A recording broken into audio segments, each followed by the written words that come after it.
جو برے کاموں کو نہ دل میں برا سمجھے نہ ہاتھ اور زبان سے مٹائے، ایسے لوگ جیتے جی مردوں میں داخل ہیں۔ لوگوں کو نیک کام بتلا کہ تم اس سے نیک کام کرنے والوں میں شامل ہوگا۔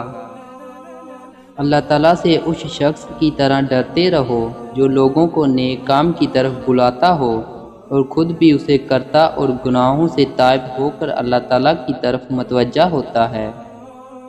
جو شخص نیک کام کرنے کا امر کرتا ہے وہ اہل ایمان کی مدد اور تائید کرتا ہے، اور جو برے کاموں سے منع کرتا ہے وہ فاسقوں کو ذلیل اور خوار کرتا ہے۔ دنیا میں اپنی لذتوں کو پورا کرنے اور باطل کو مٹانے کی کوشش کر،